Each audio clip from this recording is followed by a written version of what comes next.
pretty much across the board, a lot of people, our own Rick Santelli, who is a tough critic, as you know, Heather, was really thought that was a solid report for a lot of reasons. There's good job growth, but also one of the primary concerns of the Federal Reserve, and that is if wage growth were to get out of hand, a wage price inflation, that could be a problem.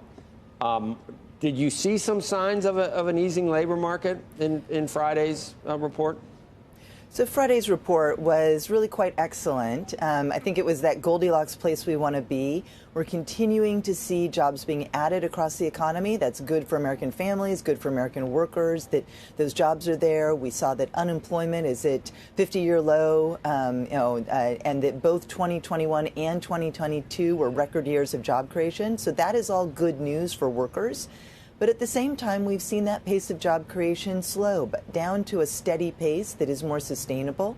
When we were trying to come out of the depths of the pandemic recession, we really needed those blockbuster rates of job creation, that 600,000 a month that we were seeing over a year ago, about a year ago, and now it's down to it was 223 last month for an average of a little under 250,000 over the past few months. So that is a more sustainable pace. It's exactly what we wanted to see happen in the labor market. And then, as you noted, Joe, on top of this, we've also seen wages start to continue to see wage growth, but at a more sustainable pace. So coming down to an annualized rate of 4.6% last month, and with the monthly rate more in line actually with historical averages. So all of that is getting to the kind of labor market that we can sustain over time, that is continuing to build on the gains that workers have seen over the past couple of years. You see in the Fed minutes, Heather, they're sticking to their guns. And there's some that say, not only 5% eventually, but maybe 5.25%, 5.5% on Fed funds.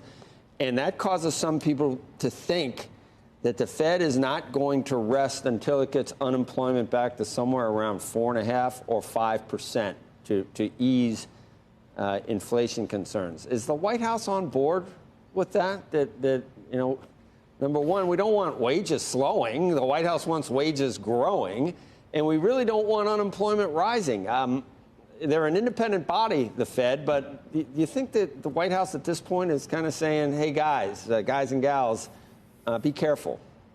So here's the thing, Joe, as you know, and we say this every time we talk about the Fed, we do not comment on Fed policy, and we are focused on the things that we can do. And the president makes that very, very clear. He made that clear at a cabinet meeting last week, or he talked to all the officials and really made clear we are focused on the economic policy that the president does have say over. And right now, one of the most important things we're doing is focusing on executing on the robust economic blueprint that the president has put in place over the past couple of years, making sure that those bridges are getting built, being very excited that the cost of insulin is coming down to $35 for all those Americans all across the country that need it, making sure that we're executing on the ability of families to get that over $3,000, $3,200 tax credit if they qualify for it, to do improvements to their homes to make them more energy efficient, saving families money, and at the same time helping us create those industries and those jobs in the clean energy sector.